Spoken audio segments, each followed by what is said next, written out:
Ya, sebagai penulis dari buku Kota-Kota Indonesia Pengantar untuk Orang Banyak. Bukan banyak orang. Orang banyak. Orang banyak. Dan bincang kali ini salah satu program dari Ruang Baca Kekini. Jadi di Kekini ini kita baru punya ruang baca yang itu bisa dilihat oleh teman-teman. Seperti ini ruang baca kita. Ruang baca Kekini ini juga memiliki koleksi-koleksi yang bisa diakses, yang bisa dibaca di tempat. Dan kita juga membuka donasi berupa buku atau donasi berupa materi lainnya juga bisa kita terima untuk keberlangsungan dan perawatan buku gitu. Mungkin kita langsung ngobrol soal ini aja Pak, buku Kota-Kota Indonesia. Perlu kita iklanin nggak Pak bukunya sambil dipegang, Cie? Satunya nih Pak. Jadi sekalian promosi kan karena ada kantor. Nah, jadi buku ini mungkin boleh diceritain Pak. Awalnya, maksudnya dari buku ini tuh proses idenya tuh awalnya gimana? Kenapa akhirnya tercetus buku Kota-Kota Indonesia Pengantar untuk Orang Banyak? Mungkin bisa diceritakan dulu. Awalnya dapat idenya tuh dari mana? Dan apakah memang sudah tertuju untuk dibuatkan buku seperti ini gitu mungkin Pak? Bisa diceritakan Pak? Jadi sebetulnya karena reformasi tahun 98 itu, saya banyak berkeliling ke berbagai tempat di Indonesia. Itu berarti tentu saja kota-kota. Waktu itu saya sudah merasa, kok saya nggak tahu apa-apa tentang kota-kota Indonesia itu. Padahal kan saya katanya ahli kota gitu. Tapi peristiwa yang membuat saya sangat terganggu itu adalah ketika saya di Jayapura. Ada yang pernah ke Jayapura kan? Ya, Pak ya. Di Jayapura itu kan dia di Teluk ya, lalu di samping Teluk itu ada bukit. Jadi saya diajak naik ke bukit yang di sebelah selatan. Dari bukit itu saya melihat Jayapura itu indah sekali karena dia betul-betul kayak nempel gitu di tempat. Jadi dia apa yang namanya itu? Ada tempatnya. Tapi kalau kita turun ke bawah, kok kayak ada kesenjangan, berantakan dan lain sebagainya. Jadi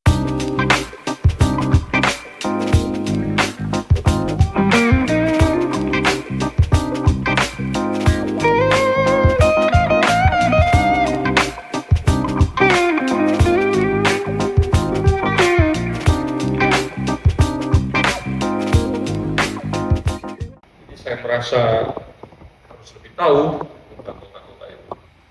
Karena pekerjaan juga sebetulnya merasa sering ke kota tertentu tapi tidak tahu latar belakang tentang kota.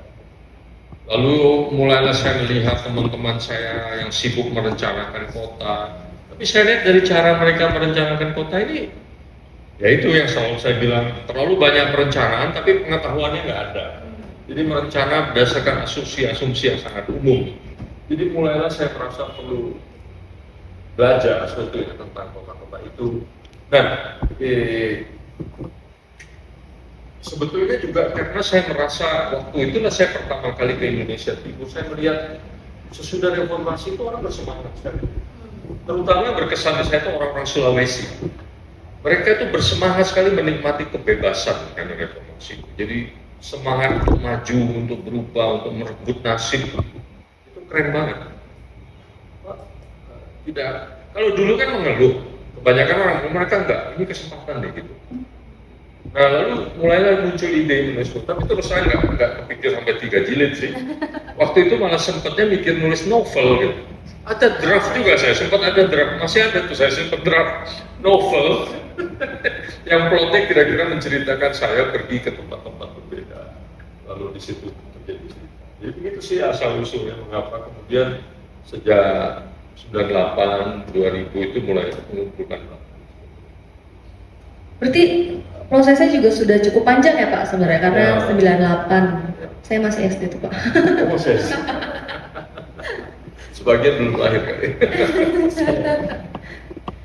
Nah, berarti maksudnya dari tahun 98 itu eh, mungkin ide dasar itu sudah tercetus dan mulai jalan tuh mulai apa ada kayak tadi kita udah ngeliat teman Marco tuh sudah apa merencanakan pembangunan tapi tidak ada pengetahuannya. Nah, apakah di situ sudah mulai riset juga kah atau mulai risetnya agak belakangan, Pak? Mulai riset tapi apa namanya tuh sporadik gitu. Dan mungkin teman-teman tahu sebetulnya sebelum buku ini kan saya menerbitkan 2 buku ya. Dua-duanya menggunakan fotonya Erik.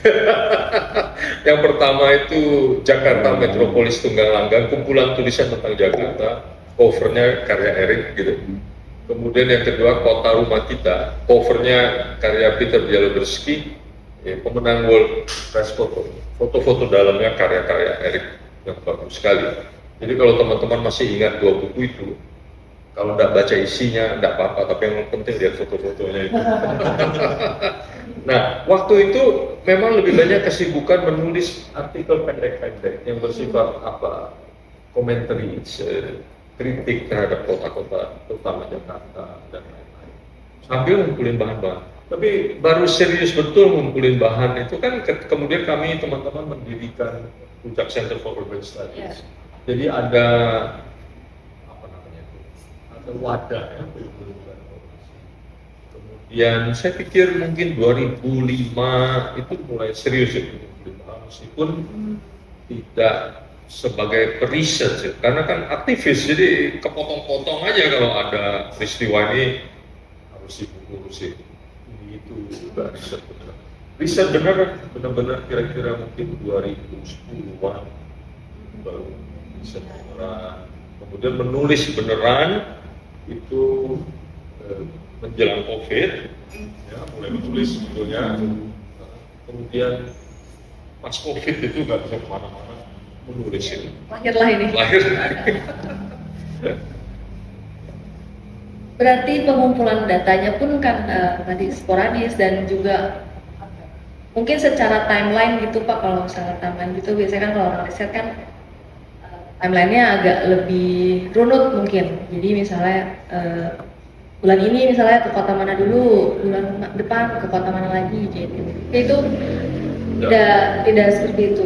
Saya baru runut itu betul-betul ketika COVID sih.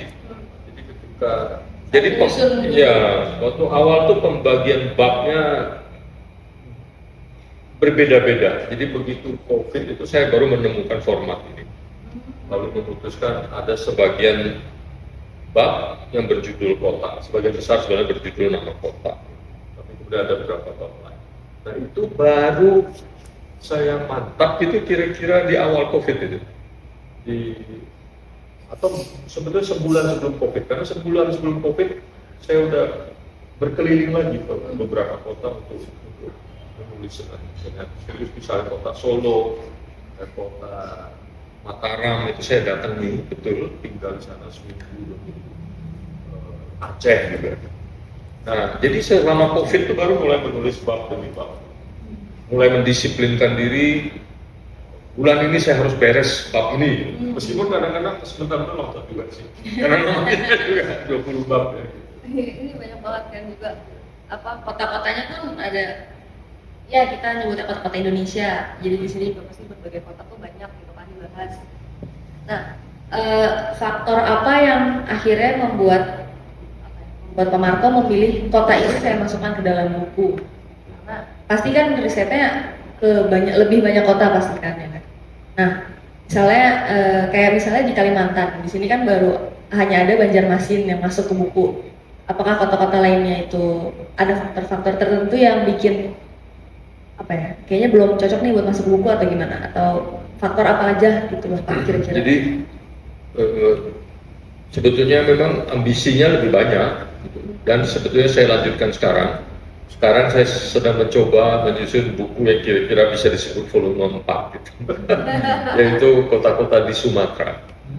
Hanya memang saya tidak menggunakan kata-kata kota-kota Sumatera, tapi kota-kota di Sumatera. Karena saya menyadari sebetulnya ini pun seharusnya tidak kota-kota Indonesia, tapi sekedar kota-kota di Indonesia. Dua hal yang sangat berbeda secara semantik ya. Ya. Nah, kalau kita bilang kota-kota Indonesia atau kota-kota Sumatera, seolah-olah Indonesia dan Sumatera itu menjadi kata sifat. Jadi seolah-olah ada yang esensi gitu. Maka saya agak ragu itu untuk sampai kepada kesimpulan itu. Saya lebih untuk Sumatera saya lebih merasa tepat disebut ya, kota-kota di Indonesia. Gitu. Apakah ada suatu esensi yang sama atau tidak? Ini bisa ditarik kesimpulan. Nah, mengapa kota-kota ini dipilih? Tadi saya mengatakan sebenarnya tentu ambisinya jauh lebih banyak. Gitu. Tapi ada beberapa kota yang sebenarnya dapat diwakili oleh kota lain. Jadi judul bab dengan kota itu maksudnya bukan cerita lengkap tentang kota yang bersangkutan, tetapi isu-isu yang diberikan oleh kota itu, yang saya anggap bisa berguna untuk semua, terutama ketika kita ingin melihat seluruh Indonesia. Tetapi ada banyak kota yang juga kita pelajari sebetulnya secara topik ya. Jadi misalnya ada salah satu bab itu, bab 6 itu, judulnya kan bab 6 itu kebun, taman, alun-alun dan lapangan. Di dalam itu ada kajian tentang 76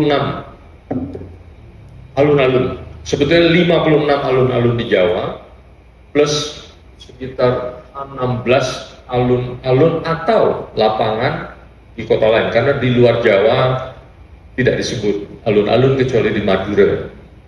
Orang Denpasar, orang Bali tidak menyebutnya alun-alun, menyebutnya lapangannya.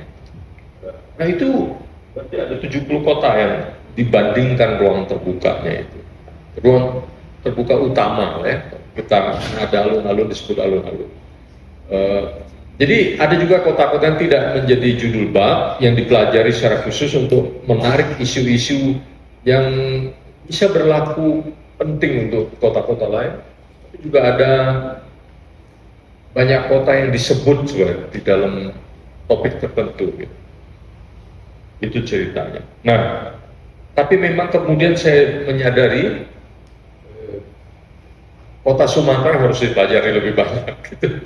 Mungkin nanti kota-kota Indonesia Sumatera. Ya, hanya sebetulnya saya bahkan saya sebetulnya baru saja membatalkan perjalanan ke Melaka di Malaysia, kemudian ke Sumatera, karena belum menemukan sumber dana untuk membiayai itu. Mengapa Melaka? Karena ketika kita bicara kota Sumatera, salah satu titik penting kan kota-kota Sriwijaya. Sebetulnya. Nah, yang menarik ada ahli misal Walters ya, ahli Sriwijaya, dia mengatakan sebenarnya Sriwijaya itu hanya salah satu momen dari kemelayuan. Jadi kerajaannya berganti, orang Melayunya tetap. Jadi sebetulnya Sriwijaya itu kan dulu juga punya kota-kota lain di Semenanjung Malaya.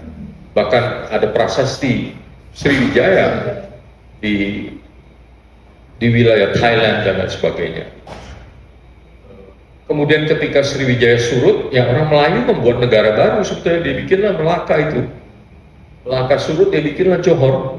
Johor surut, dia bikinlah Lingga dan lain sebagainya. Jadi kota-kota ini tidak bisa dipisahkan karena memang waktu itu Selat Malaka bukanlah pemisah tapi penyatu gitu. Kemudian sebenarnya Sumatera jauh lebih kaya lagi ketika kita melihat ke sisi barat ya. Di pantai barat itu ada kota Barus yang memperkenalkan kata kamfer ke dalam Al-Quran. Jadi Al-Quran itu menyebut kamfer. Nah, itu betul-betul dari Barus. Jadi kamfer itu yang terkenal ke seluruh dunia, artinya sebelum Nabi dan artinya sebelum abad ke-5, sebelum abad ke-6 dan kemungkinan abad ke-3 sudah dikenal orang. Kemungkinan sebelumnya lagi sudah ada suatu permukiman yang dapat disebut kota dalam pengertian berbenteng. Kota itu artinya permukiman berbenteng. Kota itu bahasa Tamil. Jadi artinya Sumatera sebenarnya masih harus belajar, dan itu ini saya cerita barusan itu, ini baru saya baca dalam 3 bulan terakhir sebetulnya gitu. Kalau Kalimantan, nah menariknya lagi sebetulnya di Sumatera itu ada lebih banyak kota otonom. Kota otonom itu artinya yang punya DPRD ya. Di Sumatera itu lebih banyak. daripada di Jawa, karena Republik Indonesia harus adil gitu. Padahal di Jawa banyak kota yang sebetulnya memenuhi syarat dari segi perkotaan untuk menjadi kota otonom. Misalnya Purwokerto yang penduduknya udah ratusan ribu, karena ada universitas, tapi kan tidak berstatus sebagai kota otonom.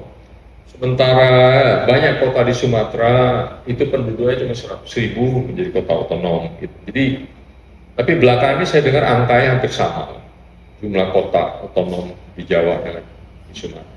Kalau Kalimantan memang sedikit sekali kotanya.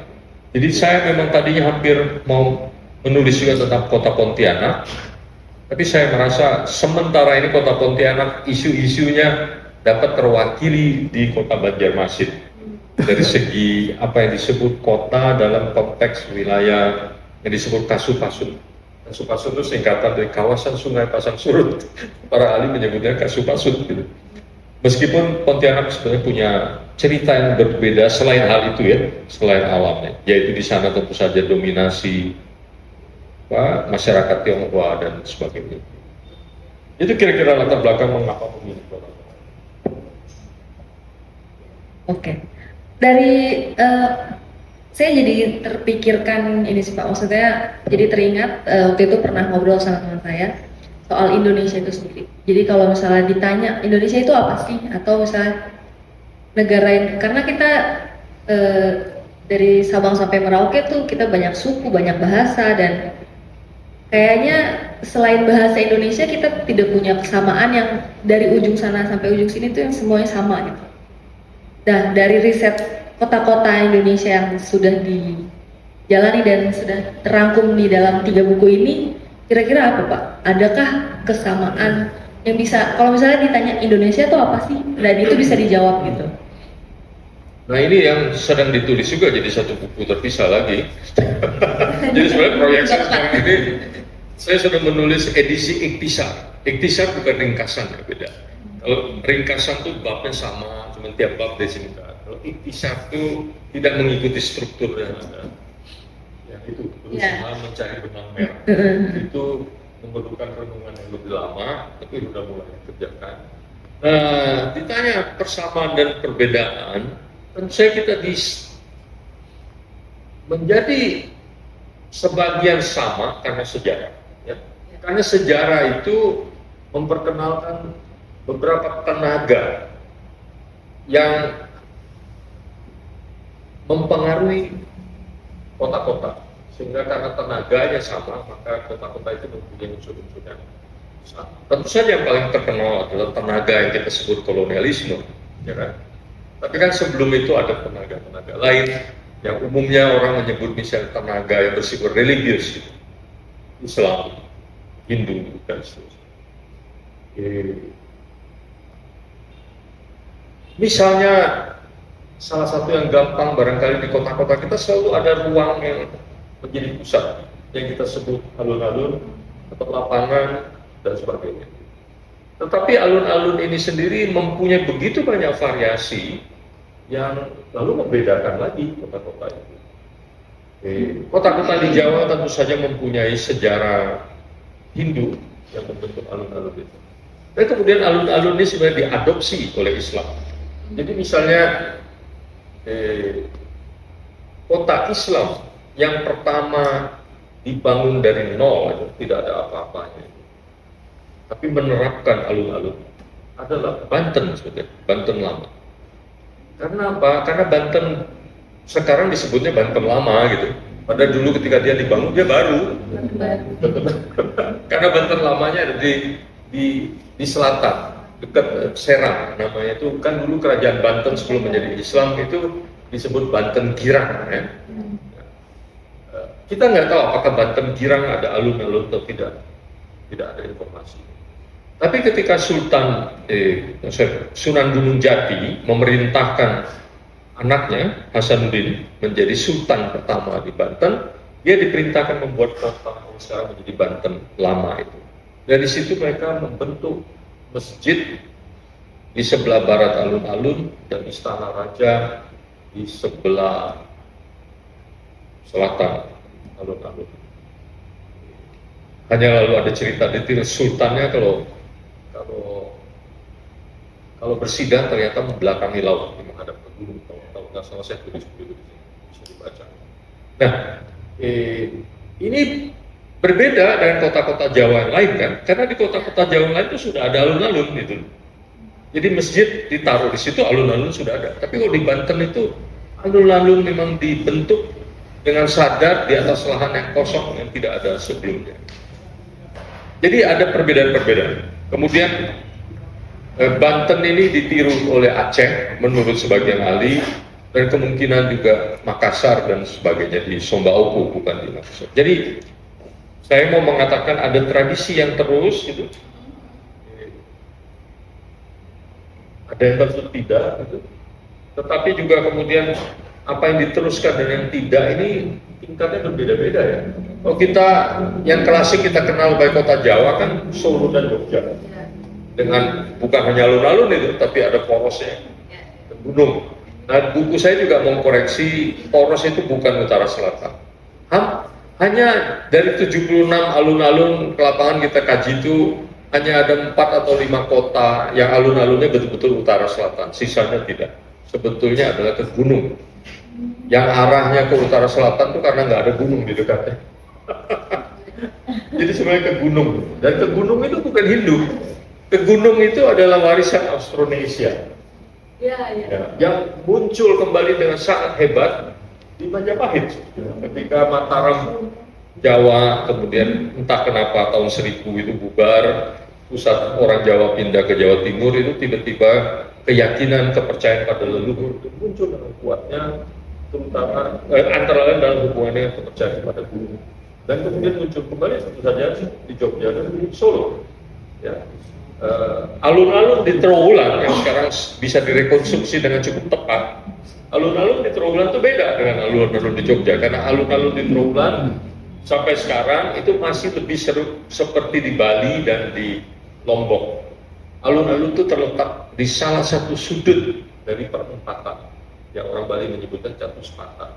Sementara kan alun-alun di Jogja itu kan di tengah-tengah, di pusatnya. Jadi yang mau dibilang ada perbedaan, ada persamaan. Islam tentu saja memperkenalkan masjid, tapi lebih dari itu sebenarnya Islam tidak memperkenalkan prinsip tata kota. Memang tidak ada dimanapun gitu. Kecuali yang masjid harus ngadep ke itu pun kiblatnya. Kan hampir semua masjid di Indonesia sebetulnya kiblatnya salah pada waktu awalnya, kemudian dikoreksi. Termasuk yang di Jogja ya.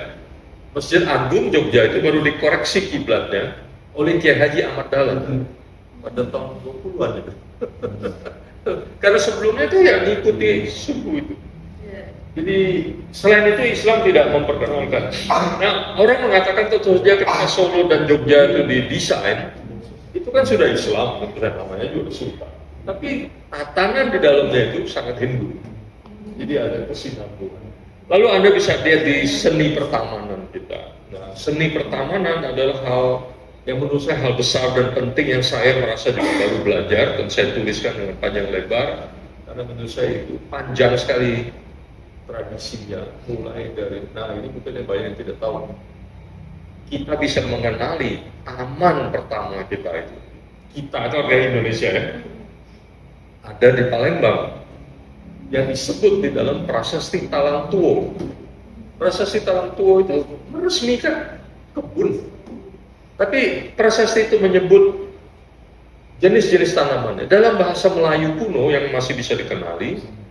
Tapi dia juga menyebut semoga semua orang yang datang singgah maupun lewat dapat memperoleh makan dan minum secara cuma-cuma. Ini artinya ruang publik bukan? Karena boleh siapapun. Jadi saya mengklaim ruang publik pertama di wilayah Republik Indonesia sekarang ini adalah namanya Perlak Strik Sentra di Palembang itu, namanya Perlak Strik Sentra. Pada tanggal diresmikan pada tanggal 23 Maret tahun 684. Setua itu loh. Tapi kita sekarang kan merancang taman kayak suka-suka aja, nggak mengacu kemana-mana gitu. Jadi ya banyaklah kesamaan atau bukan kesamaan, tapi semacam benang ya yang mengalir terus sampai sekarang. Tapi banyak juga yang tidak diikuti lagi. Ya lengkapnya harus baca sih. Gitu. Ya, benar. Bisa dibeli di sini. Panjang sekali buku ini.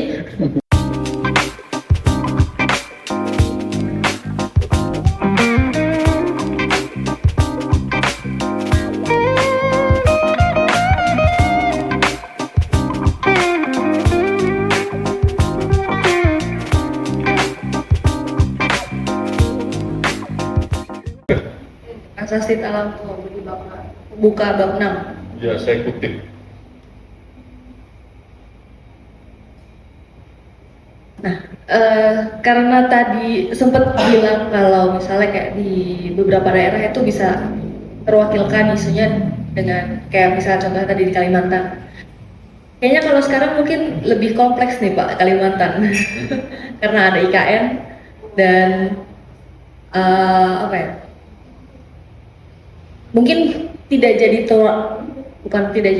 terwakilkan hanya oleh Banjarmasin saja. Jadi mungkin nantinya ya diwakilkannya sama IKN nanti yang maksudnya pasti punya dampak tersendiri ke kota-kota tetangga kayak misalnya Mudah-mudahan bukan dampak negatif ya. Semoga. Nah, begini, kalau kita bicara IKN, itu sebetulnya ada pelajaran-pelajaran penting di dalam buku ini. Karena kita bisa melihat IKN itu sebagai suatu cita-cita tentang kota baru kan.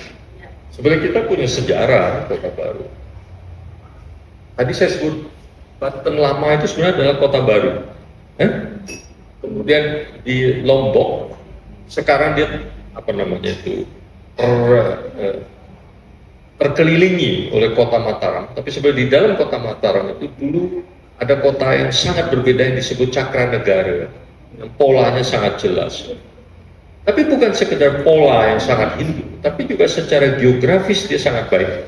Dia dibangun seperti di lidah bukit, jadi di utara sungai, di selatan sungai. Prinsip yang sama ada pada Kebayoran Baru yang juga diuraikan panjang lebar sini. Kebayoran Baru kan kiri kanannya sungai. Dia sebuah bukit yang turun ke sungai sini, lalu sungainya dipenuhin sama seperti di Cakranegara. Kemudian pengalaman kota baru kita yang lain adalah Batam. Batam itu dari penduduknya cuma 6.000 orang pada tahun 1976 ketika mereka mulai menghitung. Sekarang penduduknya 1,3 juta. Jadi itu sebuah kota yang tumbuh paling cepat di Indonesia dan luput dari perhatian. Nggak pernah dipelajari. Plus lagi sebetulnya itu adalah kota industri kita yang terencana pertama. Bukan kota industri yang pertama, tapi kota industri yang terencana pertama. Kota industri kita yang besar-besaran sebetulnya adalah Serang, Cilegon, itu kan kota industri, industrinya gede-gede gitu loh, petrokimia. Jadi kita punya pengalaman banyak. Nah, mau tahu kesamaan antara Batam dengan IKN apa? Air. Dua-duanya tergantung pada air yang ditampung. Karena airnya tidak menyerap, tidak ada air tanah. Mengapa? Karena lempung. Ya. Oleh sebab yang berbeda. Kalau di Batam itu sungainya pendek. Jadi dia ngalir itu langsung ke laut. Nggak ada yang menyerap, jadi harus dibendung. Nah di bendung yang sama, di IKN itu harus dibendung. Waktu IKN mau dibikin, saya udah bilang sekali sejak awal, saya bilang air itu perlu waktu 3 tahun. Pertama akan Anda bikin bendungannya 1 tahun, sudah itu Anda nunggu airnya penuh, itu berarti nunggu musim hujan sekali minimal. Sudah itu Anda harus menunggu 1 tahun lagi untuk mengendap, membilas itu. Diendapkan lalu dibuang, ganti lagi air baru. Baru-baru ini kita dengar keluhan dari Menteri Basuki dan air. Jadi persoalannya adalah kita tidak belajar. Itu banyak perencanaan tapi tidak dasar pada. Mungkin kita coba lempar ke teman-teman yang ada di sini. Apakah sudah ada yang membaca bukunya? Barusan ada. mau bertanya, mau mengemukakan pendapat, dipersilakan.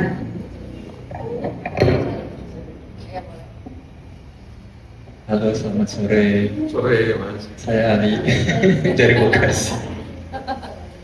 Tadi kan Pak Marco bilang kalau saat ini, belakangan ini, atau mungkin sejak Pak Marco meneliti buku ini kan banyak pembangunan yang kayaknya banyak perencanaan aja gitu. Sementara kan kalau dari paparannya Pak Marco dulu ketika era kerajaan gitu, kayaknya banyak kota yang sepertinya diperhatikan dengan detail gitu pembangunannya. Sementara saat ini barangkali terlalu banyak perencanaan. Apakah ada semacam missing link antara saat dulu dan sekarang gitu? Kira-kira seperti apakah itu? Ya, itu salah satu misi mengapa saya menulis buku ini, kan untuk mengisi missing link itu. Dan ini pun tentu saja jauh lebih lengkap ya. Kalau kita mau lengkap mungkin harus jadi 10 jilid gitu. Jadi saya berharap orang meneruskan kajian-kajian untuk setiap kota. Sebetulnya misi saya, kalau Anda melihat di sini banyak sekali saya menyebut sejarawan, ahli kota setempat. Dengan sengaja saya uraikan pendapat mereka secara mendetail dan juga riwayat hidup mereka. Misalnya di Makassar itu ada namanya orang Daeng Makelo. Daeng Makelo ini sejarawan Makassar yang sangat detail dia mempelajari Makassar. Saya sebut, saya ceritakan orang ini siapa dan sebagainya. Kita memang missing link dalam hal pengetahuan. Jadi salah satu sebab ya menurut saya, atau ada banyak sebab. Yang pertama, kalau kita mau mengetahui kota masa lalu, itu kan adanya di arkeologi dan di sejarah.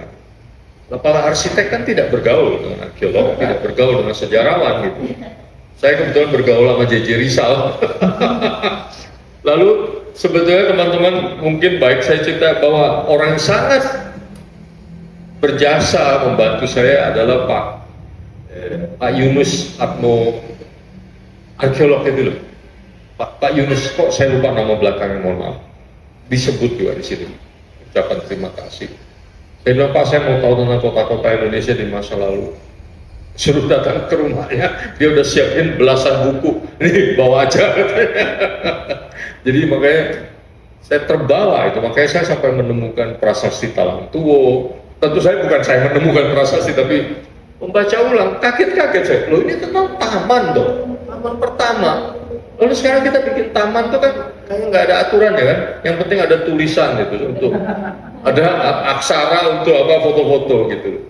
Nah, hal kedua, penyebab missing link kedua adalah mungkin apa yang disebut oleh Dennis Lombard. Dennis Lombard itu mengatakan dengan bahasa dia itu, Soekarno dan orang-orang semacam dia, Soekarno and his likes, dia bilang gitu. Dalam bahasa Inggris, dalam bahasa Prancis saya nggak membaca, saya membaca bahasa Inggris. Dia bilang Soekarno dan orang-orang semacam dia terlalu cepat memutuskan bangsa Indonesia dari bahasa-bahasa Eropa. Sebab tulisan tentang masa lalu kita ditulis dalam bahasa Belanda, bahasa Prancis, sedikit dalam bahasa Jerman yang kita nggak baca. Nah, ini gunanya sekarang komunitas Kobam itu. Mereka menerjemahkan. Misalnya ada bukunya siapa tadi, Grunewald tentang sumber-sumber Cina tentang sejarah Indonesia.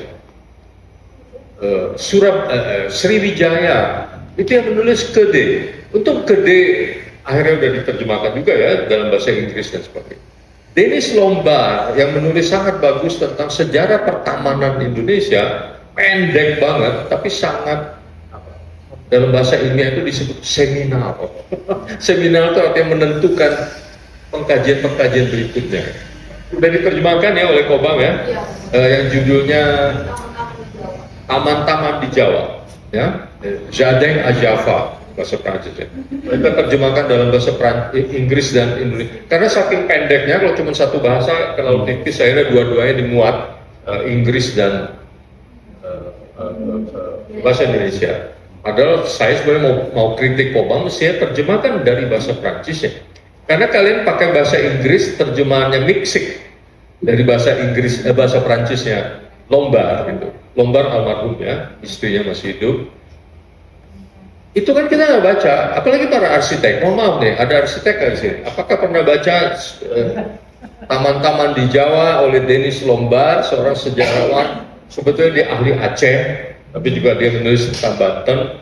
Dan ini adalah orang yang membaca tulisan Arab, istrinya membaca tulisan Cina, jadi mereka kok berdua ke Indonesia itu udah lengkap. Yang satu baca batu-batu nisan Cina, yang satu baca teks-teks kuno Melayu. Tapi sebetulnya Lombard adalah polyglot, dia menguasai banyak sekali bahasa dengan fasih.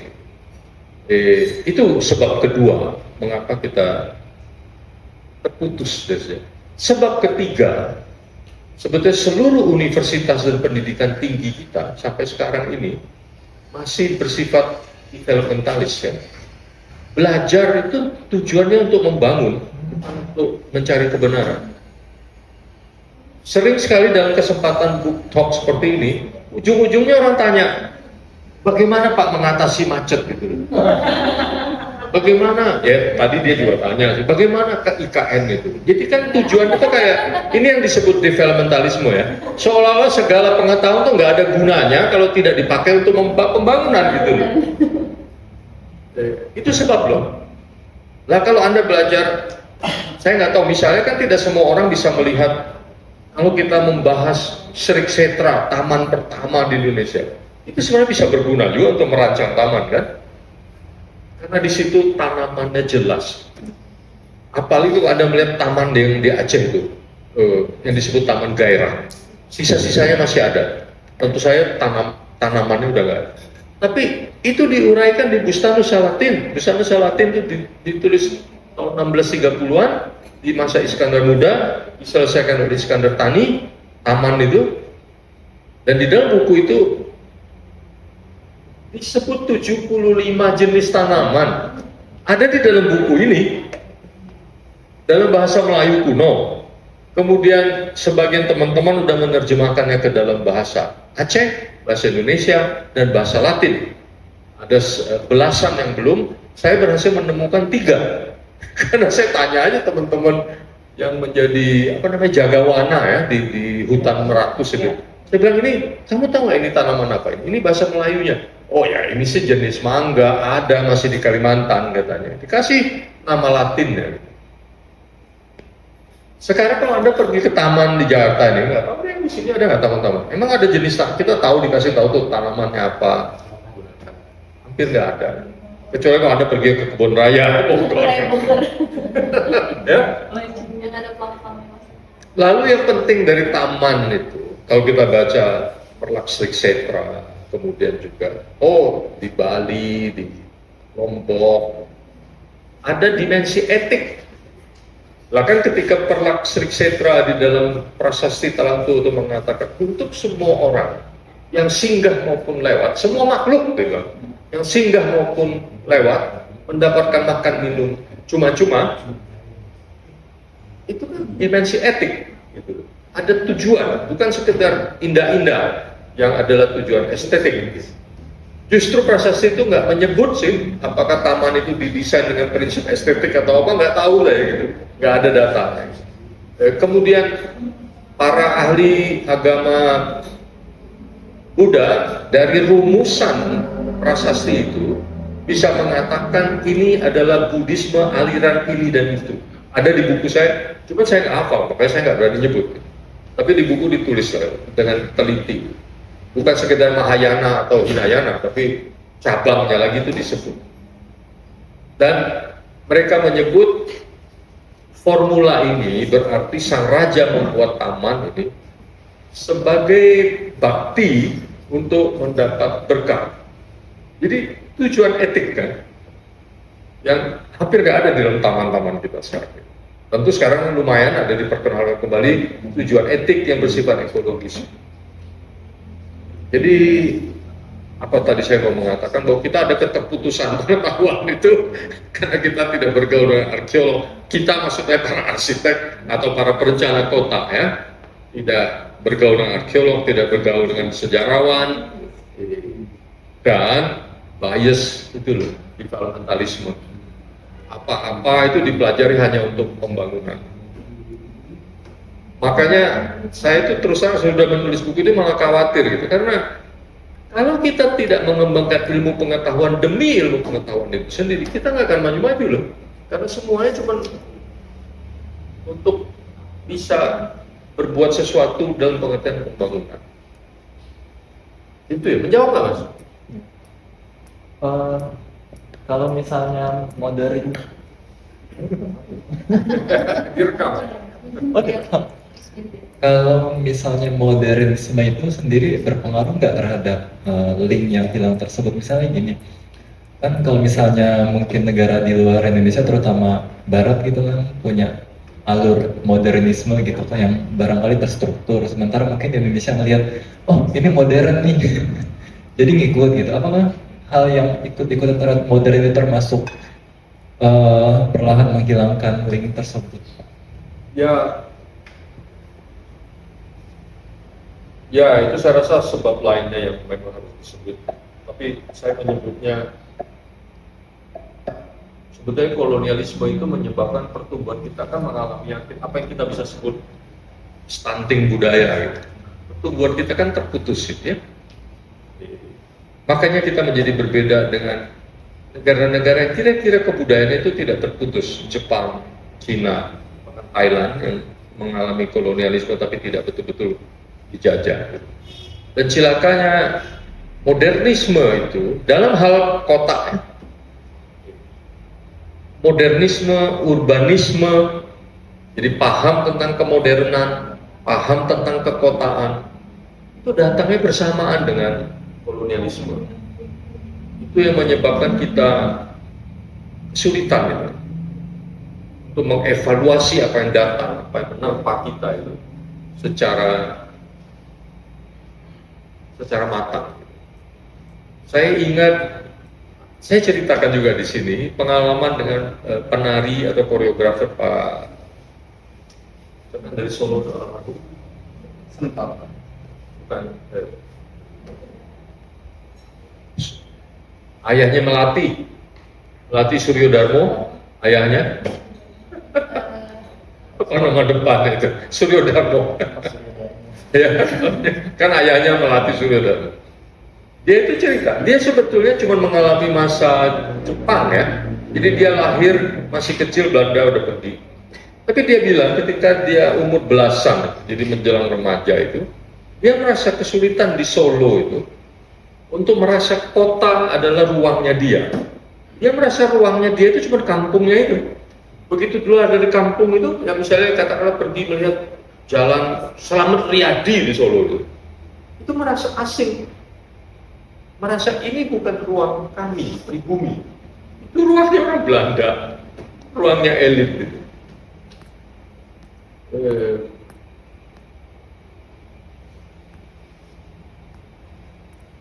Jadi pengalaman tentang kekotaan itu ya terputus karena kolonialisme. Dan kolonialisme tentu saja bersifat rasis dan diskriminatif. Yang sebetulnya itulah sebabnya kita sampai sekarang masih mengalami ruang kota kita masih rasis, ruang kota kita masih diskriminatif, masih harus diperjuangkan. Gejala yang sama sebetulnya juga sangat menekan di Amerika Serikat. Banyak kajian di Amerika itu mengatakan sampai sekarang praktek-praktek perencanaan kota di Amerika itu rasis, gitu.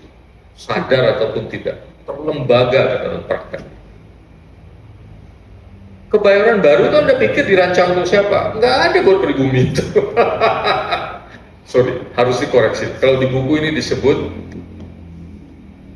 secara eksplisit ya oleh perancang, disebut memang Kebayoran Baru tidak dirancang untuk pribumi yang sekarang ada tinggal di Batavia. Karena untuk tinggal di Kebayoran memang diperlukan kemampuan yang berbeda. Karsten, seorang perancang kota pertama, membuat undang-undang perencanaan kota pertama di Hindia Belanda tahun 30-an. Ketika ada krisis pedagang kaki lima, jadi kota-kota di Hindia Belanda mengalami krisis pedagang kaki lima itu sesudah Perang Dunia Kedua. Sesudah Perang Dunia Pertama. Tiba-tiba kota-kota itu diserbu banyak sekali pedagang kaki lima. Karena orang datang dari desa kan. Perang Dunia Pertama itu mengakibatkan kita tidak bisa mengekspor hasil bumi, tembakau dan lain-lain sebagainya. Jadi petani-petani pada kesulitan. Datanglah ke Surabaya. Jadi di mana-mana ada yang orang Belanda sebut straatverkopen, jual beli di jalan. Mereka gelisah, lalu mereka bikin kongres tentang itu di Surabaya. Kata-kata Karsten akhirnya dipegang sebagai kesimpulan. Karsten bilang apa? Ya, dia bilang sebetulnya yang penting itu pasar. Karena di pasarlah kita bisa mentransformasikan. Nah, ini kata-kata dia loh. Orang-orang pribumi yang masih bersifat agraris primitif, itu kata-kata dia. Agraris primitif supaya bisa menjadi lebih perkotaan. Karena itu pedagang kaki lima memang harus dikurangi dan di tempat-tempat tertentu bisa diberantas habis. Kata-kata dia itu. Tentu saya terjemahkan dari bahasa Belanda. Tapi kata agraris primitif ya kira-kira bahasa Belandanya juga itu, agrarische primitif. Suka tidak suka, mungkin ada benar atau tidak, tapi ya merasa harus mendidik pribumi gitu. Padahal Anda tahu nggak, semua pedagang besar kita sekarang, bukan semua, arti yang saya tahu itu berasal dari pedagang kaki lima. Pendiri Sampurna namanya Lim Seng Ti, mulai dari berjualan secara keliling. Dia kelebihannya dia punya sepeda, dia pakai sepeda, jual areng, jual makanan dia jual ke kereta api malam, naik keliling. Kemudian yang kita kenal sebagai Ui Tiong Ham, Raja Gula itu, ya bapaknya juga pedagang kaki lima itu, mulainya. Kemudian mungkin orang Jogja ada yang tahu Pak Atmojuwono. Kan? Betapa putusnya kita dari pengetahuan sejarah kan? Atmojuwono itu salah satu orang terkaya di Jogja, dan dia jasanya itu apa? Dia itu orang yang membuat real estate pertama di Jogja. Sekarang masih ada, namanya Taman Juwono di Jalan Dagen. Mengapa itu penting? Karena disitulah menteri-menteri kabinet Republik Indonesia tinggal ketika ibu kota pindah ke Jogja. Kan selama ini kita nggak mikir ya. Kalau presiden, wakil presiden mungkin tinggal di istana, kan sudah ada istana tuh. Sebelum tinggal di istana, ketika istana diperbaiki, kabarnya Bung Karno itu bahkan tinggal di paroki Kota Baru. Makanya mereka sahabat baiknya Romo Sugioprano tuh. Nah, menteri-menteri lain itu tinggal di mana? Tinggal di sebuah real estate bernama Taman Juwono di Dagen. Bisa dicek di Google, karena sebagian dijadikan hotel sekarang itu. Bisa tinggal di situ bahkan. Yang terkenal tentu saja kakeknya Anies Baswedan dulu tinggal di situ. Dan karena itu Anies Baswedan pernah tinggal di situ. Atmojuwono ini mulainya juga sebagai pedagang keliling. Dia mulai dengan jualan rumput. Karena perkembangan kereta api mendorong perkembangan apa coba? Kereta kuda. Karena kalau orang sampai di stasiun mau pulang ke rumah naik apa? Kereta kuda. Nah itu ada hubungan dengan keluarganya koreografer yang lain yang dari Solo, Sardono.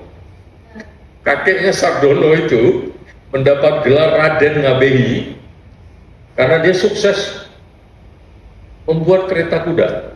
Jadi dia adalah pengusaha kereta kuda yang menjadi sangat populer di awal abad 20 itu. Karena kereta api, sama seperti tiba-tiba taksi harus ada kan di stasiun gitu.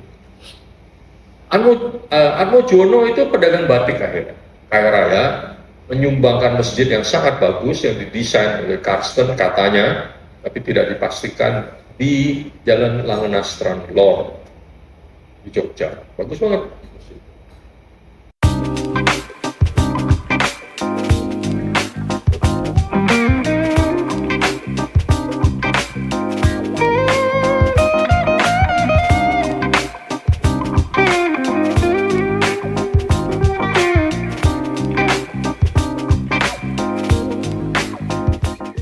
Jadi banyak sekali pendiri-pendiri perusahaan besar karena itu jualannya kaki lima.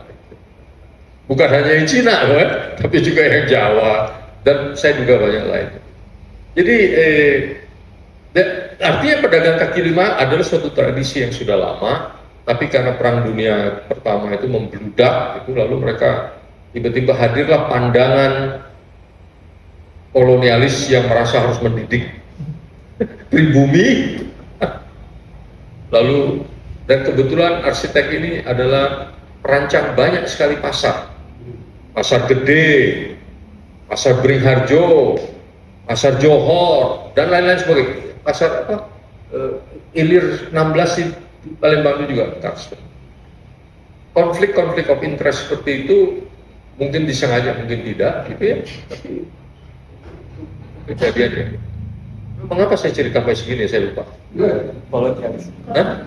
Ya, modernisme, urbanisme, kolonialisme itu berkelindan. Karena itu kita mencernanya secara objektif, secara dewasa. Dan kita cenderung menyerap pandangan-pandangan kolonial tanpa kita menyadari. Suara. Saya nggak mau saya terlambat. Oh, udah mau. Jadi saya dengar terakhir tadi saya salah satu orang pengagum Bung Marco ini. Saya dari Jogja, Rizal Malik. Tadi Anda bicara soal kolonialisme dan sebagainya. Ya saya jadi ingat mengenai resiliensi dari komunitas. Paling nggak saya tinggal di Jogja, komunitas di Jogja itu punya tingkat resiliensi yang tinggi. Sehingga kalau kita lihat juga dari tata kota dan arsitektur, itu banyak sekali hal-hal yang sangat eklektik ya. Jadi memadukan antara desain ataupun juga teknologi yang dibawa oleh kolonialisme dengan prinsip-prinsip atau kosmologi orang Jawa. Kalau kita lihat keraton misalnya, maka itu jelas sekali bahwa arsitek Portugis yang membangun keraton itu, akan tetapi dia penuh dengan simbol-simbol kosmologi Jawa yang sampai sekarang masih terus-menerus dibicarakan.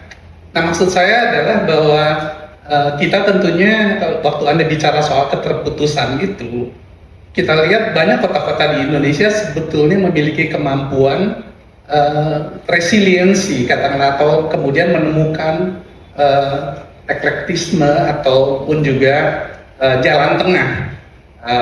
Mereka tidak melawan pengaruh-pengaruh dari luar seperti kolonialisme atau prinsip-prinsip yang dibawa oleh kolonial, akan tetapi kemudian mereka melahirkan satu kreativitas baru yang bukan tradisional dan bukan juga kolonial. Dan saya pikir hampir semua kota di Jawa yang saya tahu ya memiliki kemampuan itu.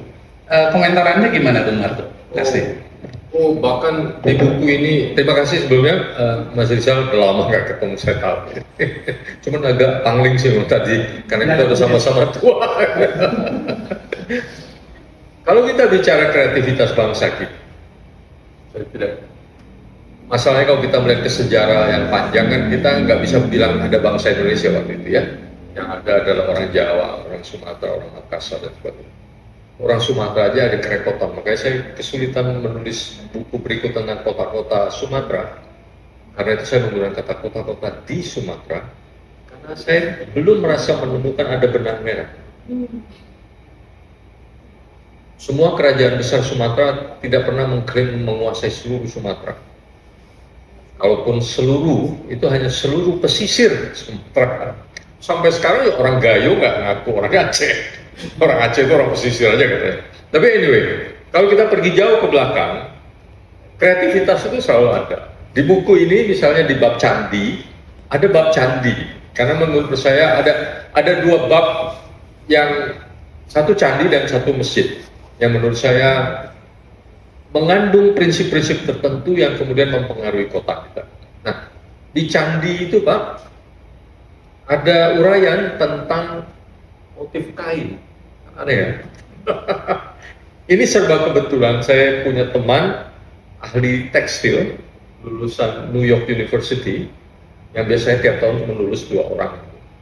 Tapi orang Indonesia yang dari SMA udah tinggal di sana, ngomongnya cadel. Dia menulis disertasinya tentang penelusuran pola yang kita kenal sekarang disebut kawung pada candi. Kita bisa lihat pada Candi Sewu. Candi Sewu itu kalau Anda perhatikan ada pola yang bersifat bulat-bulat itu, yang dalam istilah teknis untuk tekstil adalah rondel atau roundel. Itu bundaran-bundaran yang berjejer sepanjang seluruh bangunan candi. Nah, ternyata penemuan mereka adalah bahwa itu sebenarnya dibayangkan sebagai kain. Dan ingat, ini adalah abad 9, jadi abad Buddhisme mencapai Indonesia dengan kuat-kuatnya. Jadi mereka memainkan kain yang digantung di sini, kemudian dipahatkan pada batu. Dia menelusuri pola rondel ini berasal dari Persia, dibawa oleh orang Cina melalui dinasti Tang, dan ketika Buddhisme berkembang di Indonesia itu kan dinasti Tang, abad ke-7 sampai abad 10 digantikan oleh dinasti Song. Melalui India juga sampai lewat Gujarat. Tapi menurut dia yang kita terima di Indonesia itu lebih karena Cina. Menurut dia pola inilah yang kemudian menjadi kawung.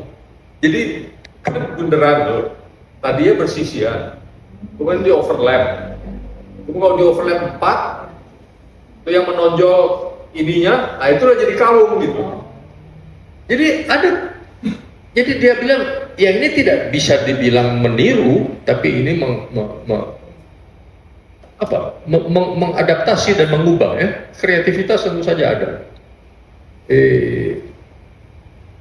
Saya rasa memang sikap yang benar terhadap budaya itu ya begitu ya. Budaya itu mengalir gitu, tidak henti-hentinya. Cuman harus hati-hati juga supaya kita tidak mengagung-agungkan gitu. Jadi misalnya kalau kita bilang Jogja Solo ini, saya sekarang sedang mengkritik apa yang poros, sumbu filosofis itu yang sudah disahkan oleh UNESCO. Karena sumbu itu menghilangkan banyak hal penting. Misalnya yang paling penting, sumbu itu apa sih yang paling penting? Gunung dan laut kan? Sumbu itu kan jelas-jelas eksplisit disebut mengarah ke gunung dan ke laut, bukan utara selatan. Menyimpang, kalau di Jogja itu 7 derajat ke arah timur. Apa kita istilahnya deklinasi ya? Kalau di Solo itu 11 derajat. Karena ke Merapi dan ke Gunung Lawu ya, ke utara seperti ke Kerendah Wahana di ujung selatan dari pegunungan Kendeng Selatan. Nah, sumbu yang diakui oleh UNESCO itu ketika diusulkannya nggak ada gunungnya, nggak ada lautnya, cuma berhenti di Tugu dan di selatannya berhenti di Krapyak. Ya. Nah, yang kedua yang Bapak sebut soal kolonialisme tadi itu, benteng tidak masuk. Vredenburg ya, yang di Vredenburg atau Vastenburg, saya selalu lupa itu. Yang Solo dan Jogja ini ketukar Vastenburg, Vredenburg yang di Jogja. Ya udah itu. Dan rumah residen yang sekarang menjadi istana, gedung gedung agung ya, itu ditiadakan ya, dalam poros ini. Soalnya itu memotong sumbu filosofis itu. Padahal itu ada sejak awal. Jadi sumbu filosofis itu juga nggak bisa dibilang sepenuhnya Jawa. Karena tubuhnya Belanda yang bangun ya.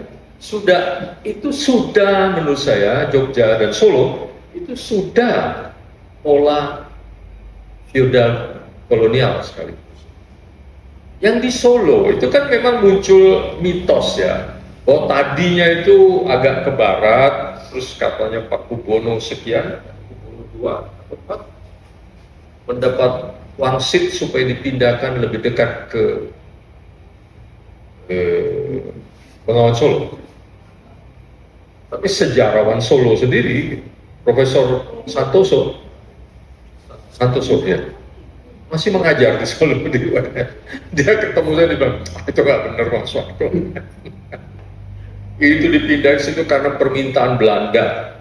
Mengapa? Karena Belanda udah terlanjur bikin fondasi benteng itu Vastenburg ya, yang di Solo.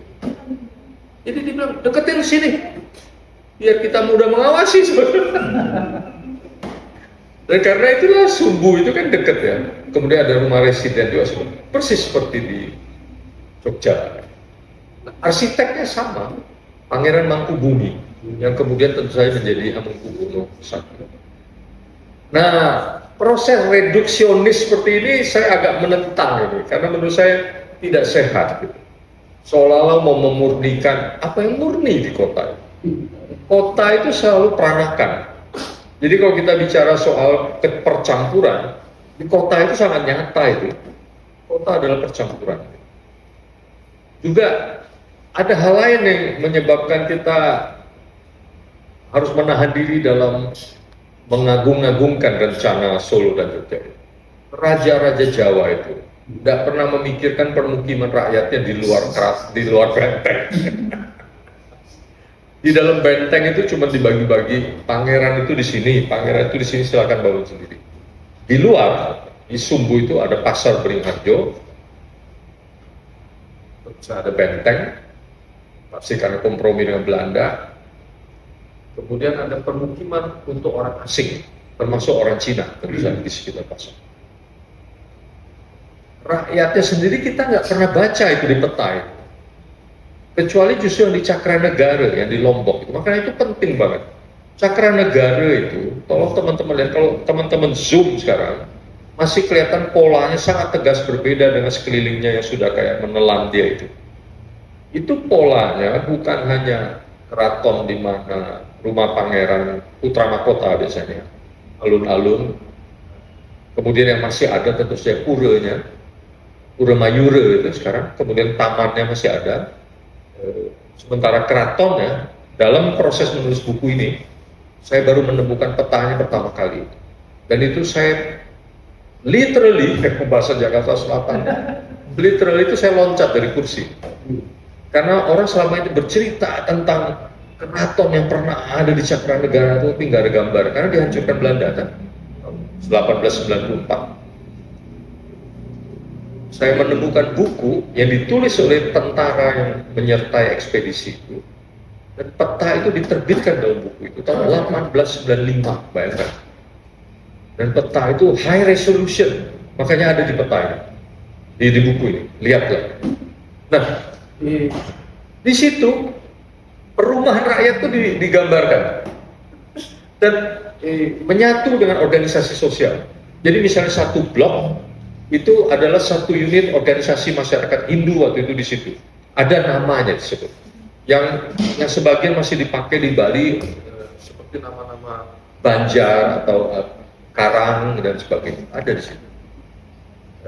Kemudian setiap sekian blok itu ada pura ya, pura komunitas. Selain ada pura yang lebih besar. Sekarang itu kita menghadapi kesulitan. Penduduknya sekarang yang udah nggak lagi Hindu semuanya kan. Jadi gimana itu? Jadi suatu tatanan kota yang sangat spesifik Hindu, dari istana sampai ke permukiman masyarakat, sampai ke pengagamaannya, lalu ke organisasi sosialnya. Sekarang penduduknya sebagian sudah berganti, meskipun mayoritas masih Hindu. Jadi, mohon maaf, raja-raja Jawa tidak mikirin tuh rumah rakyatnya di mana. Mungkin cuma dikasih tanah, kira-kira kalian bangun di sana gitu. Banten mengalokasikan tapi juga tidak merencanakan. Istana Banten itu punya dua pelabuhan ya, pelabuhan timur yang melayani kawasan Nusantara sebelah timur yang datang dari Jakarta, dari Kalimantan. Kemudian yang sebelah barat internasional. Sebetulnya dua-duanya kan waktu itu internasional. Tapi yang dimaksud internasional sekarang tentu yang dari luar Nusantara. Cuman itu dialokasikan, ini orang Belanda di situ ya, orang Denmark di sini, orang Prancis di sini, orang Portugis di sini, pelabuhannya ini di sana, orang-orang pribumi, ya, nggak pakai kata pribumi juga, orang Makassar, orang Sunda Kelapa, orang Sunda. Ya. Tidak direncanakan perumahan. Yang eksplisit diperintahkan dibangun oleh Sultan Ageng Tirtayasa adalah kepada waktu itu Syah Bandar ya, saya ceritain siapa Syah Bandar ini adalah coba itu dibangun sederet atau dua deret ruko seperti Cina, karena mau dialokasikan tuh sebagian untuk orang Cina yang sampai sekarang kelentengnya masih ada. Syah Bandar itu yang kemudian menjadi Perdana Menteri orang Cina memang. Jadi Banten itu dulu punya 2 Syah Bandar karena 2 pelabuhan.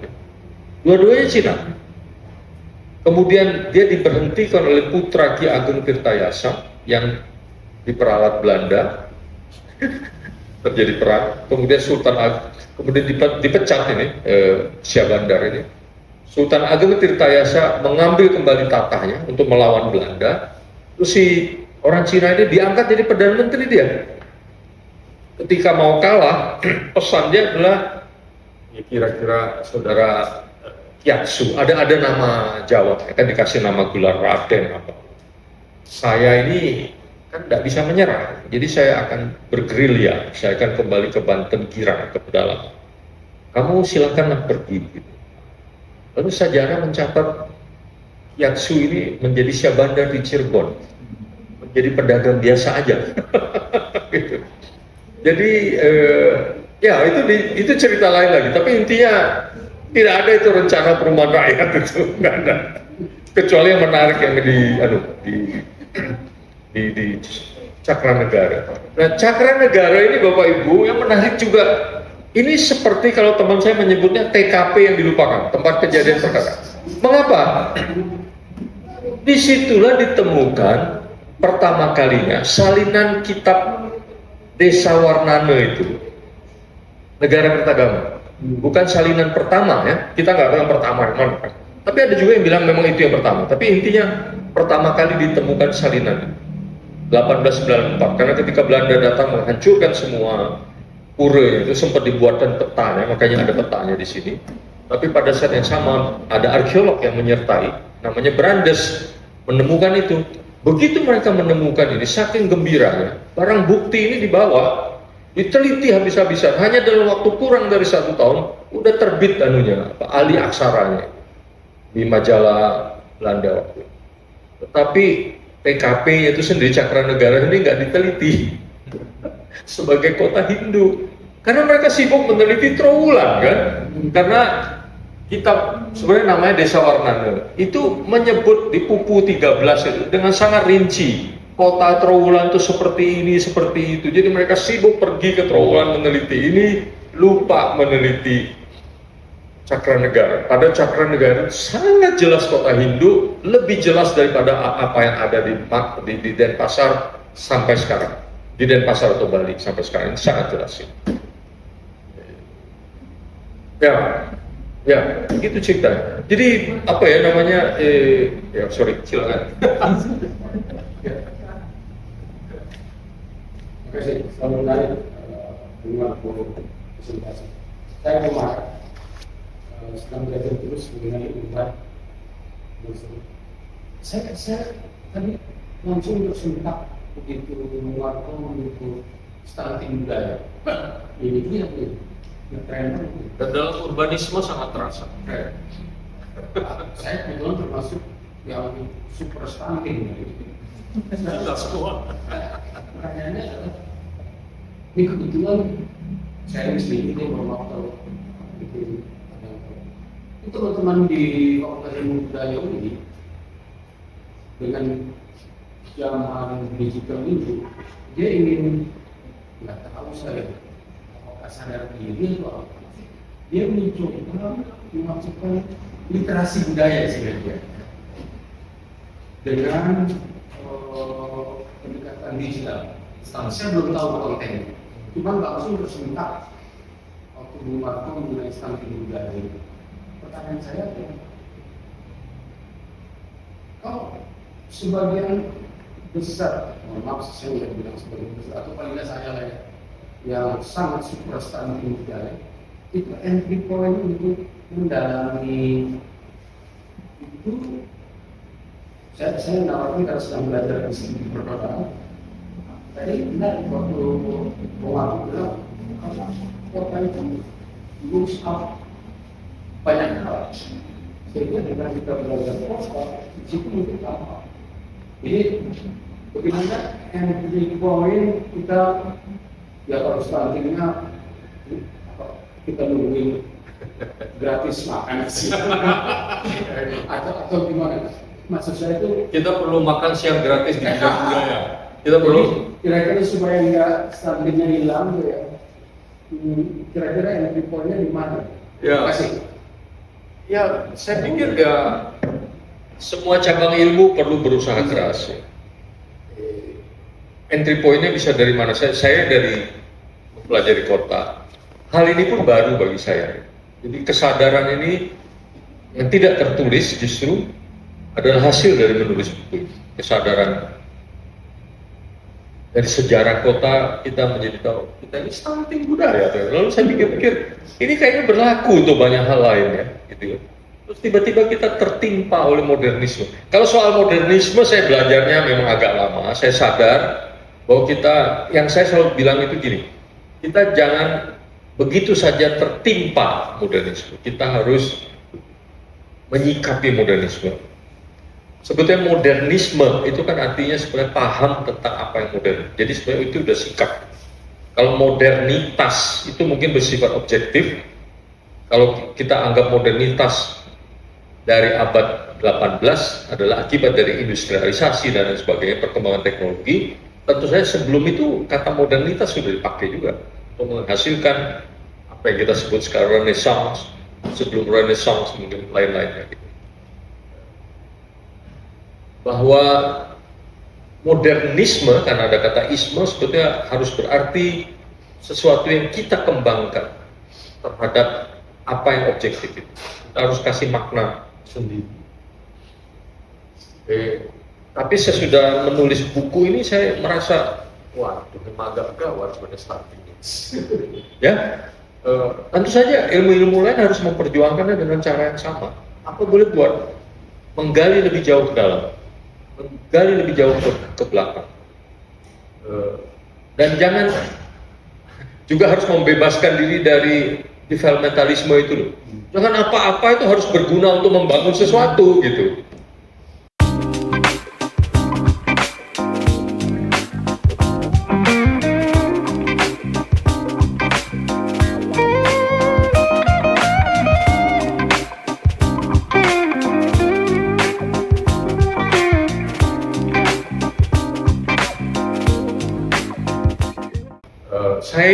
Saya lusa tuh diundang kasih ceramah tentang harkat Indonesia itu apa. Tiba-tiba saya udah kepikir aja gitu. Bahaya satu, esensialisme yang menganggap Indonesia ini dari dulu begini gitu. Oh, anggap tuh kita kan. Pada Megawati kita lihat seperti itu karena diperlukan untuk ideologi PDIP. Ya, seolah Indonesia ini dari dulu udah bersatu dan satu, ya kagak lah. Kemudian bahaya lain adalah eksepsionalisme, seolah-olah kita ini serba istimewa. Ya, kan sering kita dengar hanya Indonesia tuh yang bisa begitu, hanya di Indonesia tuh bisa begitu, negatif maupun positif. Saya pernah terlibat pembicaraan dengan supir taksi begitu, karena tiba-tiba biasa motornya londong. Ini kan orang Indonesia begini nih, orang Indonesia begini. Saya tanya, Bapak emang udah keluar negeri kemana aja? Baru dia sadar itu. Hati-hati dengan perbandingan atas dasar eksepsionalisme itu. Yang ketiga memang inilah, apa namanya, ya itu developmentalisme. Itu kita harus hati-hati betul ya. Jadi apa yang kita sebut harkat dari bangsa kita, kalau kita kecilkan menjadi harkat kota Indonesia, itu adalah sesuatu dalam pembentukan. Dan dalam pembentukan itu kita harus mau melihat jauh ke belakang di samping melihat ke depan. Kita masih beruntung, kita ini punya masa lalu dan masa kini. Saya selalu mengkritik orang Singapura itu kalau saya ketemu mereka bercanda. Kalian itu tahu nggak? Kalian tuh nggak punya masa lalu dan nggak punya masa kini. Masa kini pun tak punya dia. Jadi kira-kira kalau orang Singapura ngomong Melayu kan gini, masa kini pun kami tak punya tuh. Karena apa? Mikirnya kan selalu masa depan. Kalau dia punya uang nih, dia mikirnya ini kalau saya taruh di bank, saya tanam di mana menghasilkan. Itu kan mikir ke depan dulu gitu. Developmentalisme itu begitu. Bahkan mereka nggak punya masa kini. Orang kan suka berpikir kan masa kini kita punya. Tapi kalau Anda membaca Buddhisme, pengertian masa kini Buddhisme itu kan beda. Betul-betul menyerap, menikmati masa sekarang ini loh. Jadi orang Singapura bukan hanya tidak punya masa lalu, Masa kini pun dia tak punya itu. Karena mikirnya selalu ke depan. Kita punya bahaya itu juga. Sebagian masyarakat kita, sebagian anak muda kita berpikir. Nah, ke belakang itu, Anda tahu sekarang orang menemukan ternyata peninggalan Buddhisme yang sangat hebat itu bukan lagi di Sriwijaya itu, tapi ada di Kedah. Di Kedah. Kedah itu di Malaysia agak utara ya, dekat perbatasan dengan. Dan itu bikin heboh orang Malaysia, tahu kenapa? Karena Buddhisme. Jadi sempat heboh karena ada anggota parlemen, pokoknya politisi lah, yang mempelintir itu dengan mengatakan bahwa ketua tim arkeolognya itu mengatakan bahwa itu bukan Buddhisme, itu animisme. Jadi harus kita tinggalkan karena mereka kan inilah punya esensialisme seolah dari dulu orang Malaysia adalah Islam.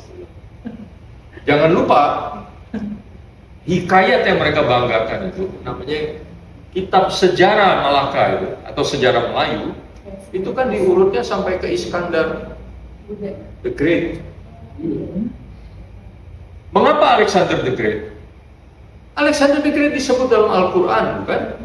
Dengan maksud mengatakan Alexander ini kami yang mengutus, artinya dia memperoleh kehebatannya karena kami itu artinya Allah dan Nabi Muhammad kan, untuk memberadabkan manusia.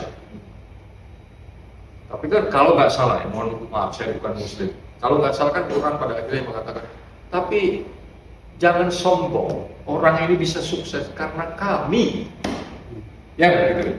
Jadi maksudnya Quran itu mau mengingatkan bahwa misi Islam memang memberadabkan manusia dan mulai dari ke barat dulu, betul, lalu baru ke timur, seperti Alexander the Great.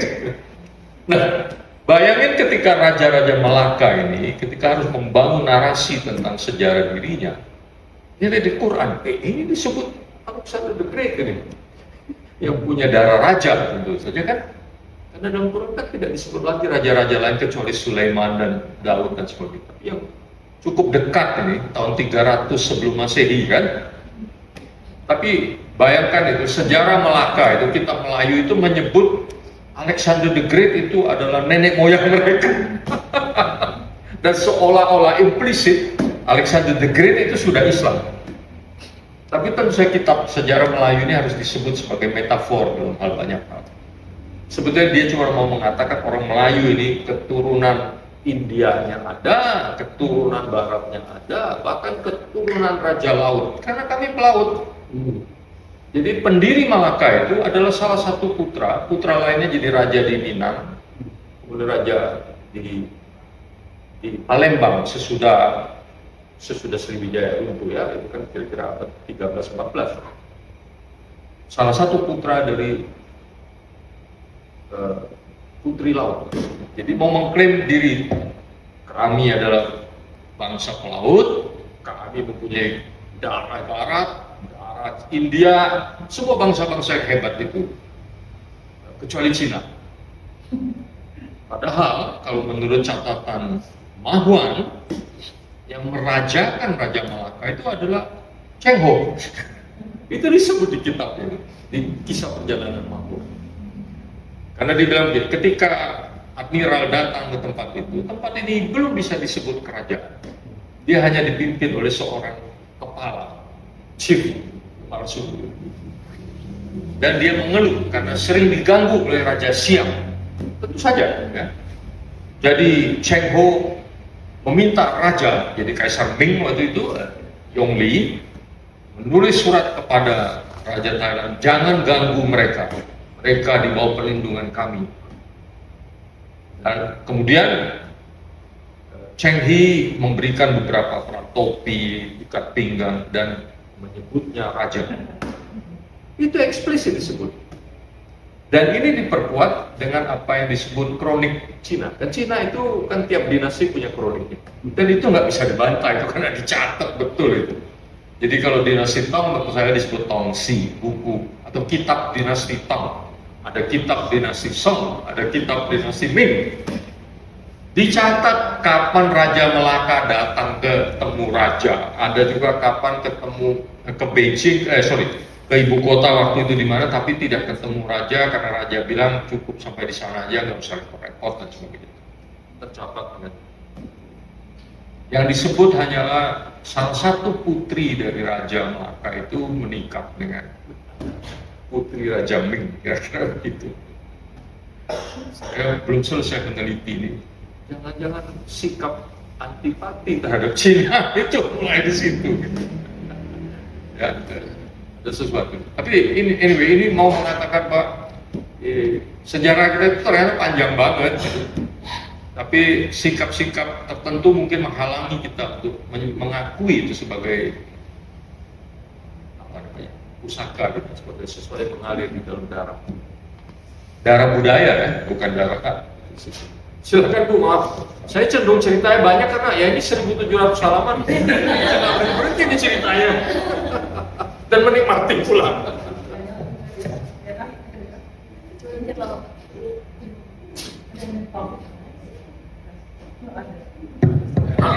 Ya, terima kasih. Saya Ina, Pak Marco, saya tuh orang Bandung yang sangat bangga sama tata kota Bandung, terutama di daerah-daerah lama semacam Braga, Jawa, Sumatera itu saya sangat selalu Cipaganti, Dago.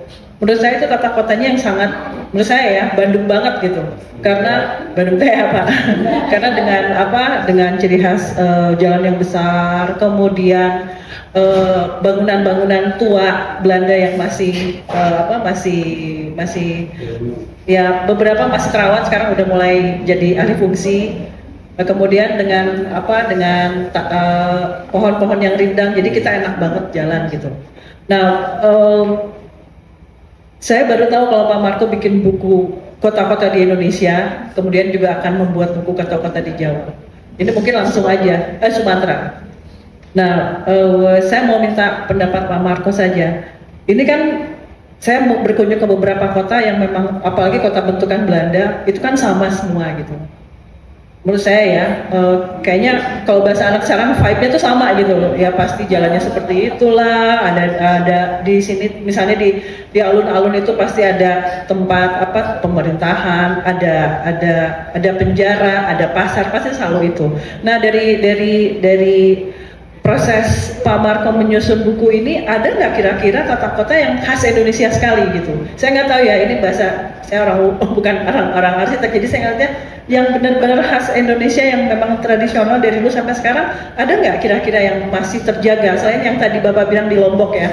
Di Lombok Pak ya, yang itu jadi saya tulis nih, saya mau ke Lombok nanti saya kayak mau cari itu di mana, karena menarik. Sama juga saya sudah mencatat real estate pertama di Jogja ya, kayaknya saya mau cari itu, menarik gitu loh. Ya jadi balik lagi, Bang, saya butuh mungkin Bapak bisa kasih perspektif dari proses kemarin, yang mana tuh gitu. Jadi begini, makanya tadi saya sudah ungkapkan hati-hati dengan esensialisme. Kalau ada sesuatu yang asli Indonesia, kita harus menganggap apa yang dibuat oleh Belanda itu juga bagian dari tradisi kita. Karena orang Belanda tidak bikin seperti itu di tempat lain. Jadi yang Ibu lihat di Braga atau di Bandung North loh itu kita menyebutnya. Atau kalau di Jogja itu Kota Baru, ya. Di Solo itu Banjarsari, di Makassar juga saya di Palembang daerah sekitar Rumah Sakit Elizabeth, hampir di seluruh kota-kota besar Indonesia ada perencanaan kota yang dibuat pada tahun 1920-an.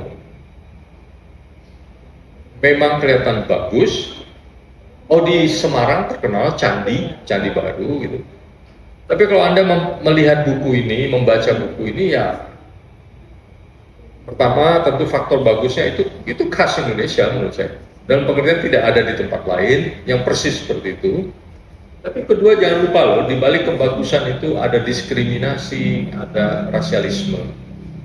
Yang sangat jelas itu Candi Baru. Orang kan para arsitek tuh terkagum-kagum, wah ini karya Karsten itu udah kayak dewa gitu.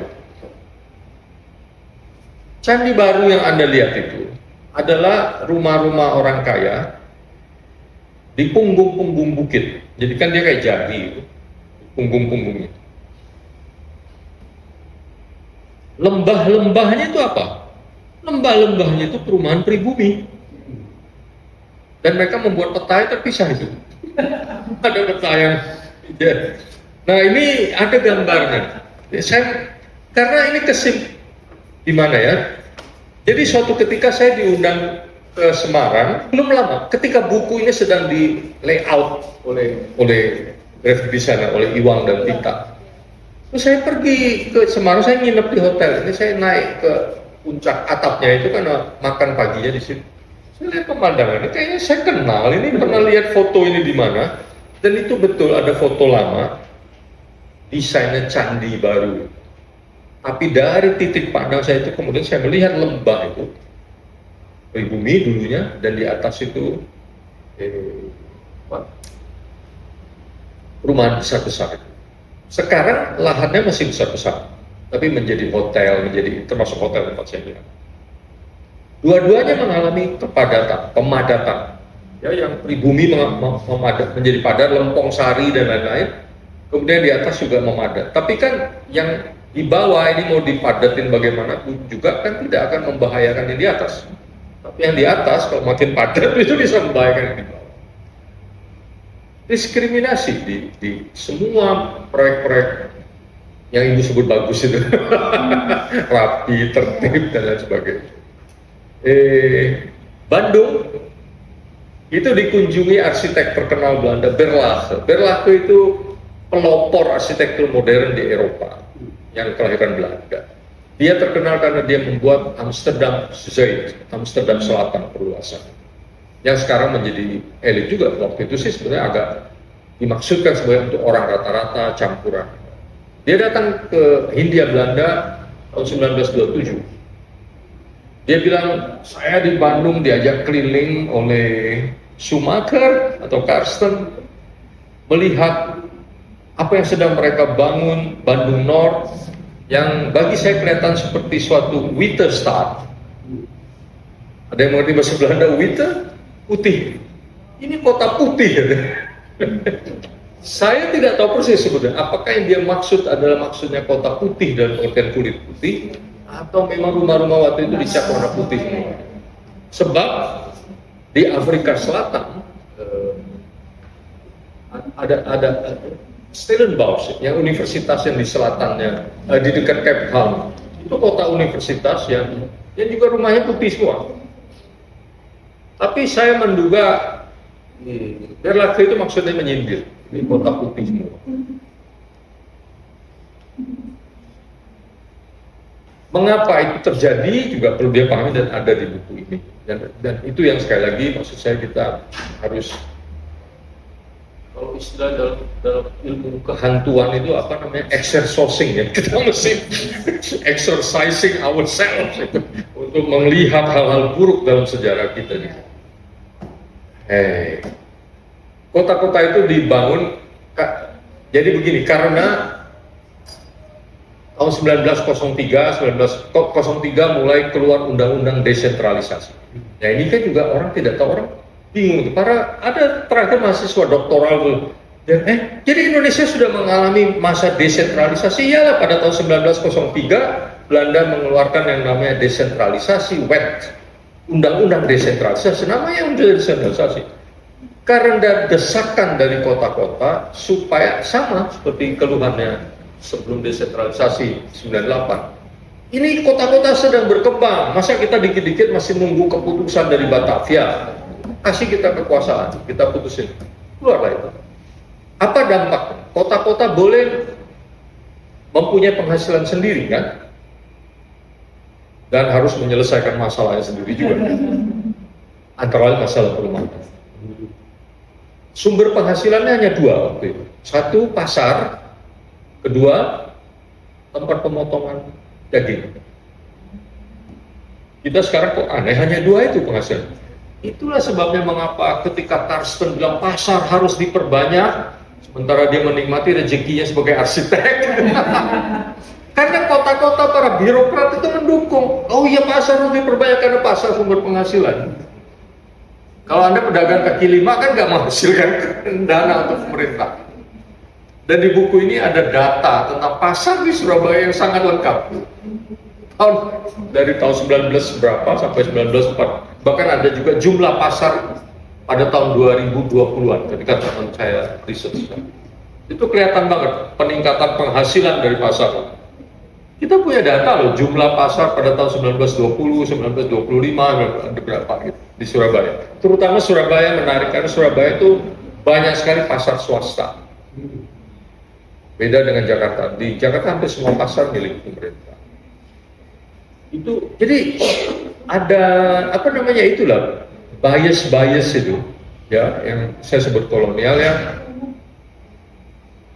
Yang kalau kita tidak mendalami, tidak sengaja melakukan eksorsisme, kita nggak membaca. Dan saya khawatir nih generasi muda kita begitu, para arsitek dan lain sebagainya. Termasuk Kebayoran Baru tadi kan, yang sebetulnya eksplisit dikatakan begitu. Tidak mungkin akan dihuni oleh orang-orang yang ditetapi. Kalaupun ada pribumi, harusnya pribumi yang lebih berpendidikan. Dan bahkan kalau masalah kelas, bukan Susilo mengatakan, pribumi-pribumi yang sudah mengalami proses kebarat-baratan. Ya, diskriminasi. Klaster-klasternya ya. Kebayoran Baru itu dibuat pada tahun 1946, 1947 mulai dirancang. Karena kan Belanda kembali kan, Republik Indonesia Serikat. Mereka yakin sekali tuh akan tinggal lebih lama di sini. Ya. Jadi sebenarnya itu juga kita tahu istilah CSW kan, yang ada hal itu. CSW itu singkatan dari Central Stichting Wederopbau. Wederopbau itu artinya pembangunan kembali, rekonstruksi, pasca perang. Jadi ada suatu badan yang bernama Badan atau Yayasan Pembangunan Kembali dalam kurung pasca perang. Mereka membangun bukan hanya di Jakarta, tapi Indonesia Timur rusak berat kan. Kupang hampir rata, Ambon sebagian besar kota lamanya rata, kemudian Makassar, Manado gitu. Jadi Belanda ingin membangun cepat-cepat untuk membuktikan kami kembali dan kami efektif. Sementara si pribumi-pribuminya itu pindah ke Jogja itu. Menteri-menterinya tinggal di rumahnya di Taman Atmojono dan di istana dan di rumah uskup bukan rumah uskup, di paroki Kota Baru. Jadi ada sebab-sebab struktural. Nah memang tergantung bacaan ya. Jadi misalnya tadi kalau contoh Amsterdam Shade itu selalu digambarkan kalau buku-buku sejarah arsitektur yang konservatif selalu mengatakan ini karena Berlage itu jenius, jago sekali dia merancang itu, sukses. Tapi buku-buku sorry to say, para sejarawan Marxis, sejarah arsitektur loh ini ya, bukan sejarah umum ya, sejarah arsitektur tapi berhaluan Marxis dari Venesia. Saya tuh sekolah bacanya yang Venesia gitu, bukan yang Belanda, bukan yang Inggris. Leonardo Benevolo, Tafuri dan lain sebagainya mengatakan itu buku ya, di bukunya mereka ya. Ini mengatakan ya ilah Berlage itu bisa sukses karena di Belanda itu undang-undangnya jelas, prosedur dalam perencanaan tata kota itu jelas, dan birokrasinya udah biasa bekerja dengan arsitek. Sementara di Prancis tidak terjadi. Di Prancis undang-undangnya kagak jelas karena ego arsiteknya besar, arsiteknya nggak mau tahu tentang hal teknis, bentuk aja bla bla bla bla. Yang meniru Belanda, Jerman. Makanya kita menurut Jerman itu menjadi rasional. Dalam hal itu dia meniru Belanda. Dua pendekatan yang sangat berbeda kan, membaca sejarah itu. Saya rasa, ya mungkin itu juga hambatan. Saya nggak tahu pelajaran sejarah arsitektur atau sejarah tata kota di universitas ini, bapak ini yang ngajar di UI saya nggak tahu.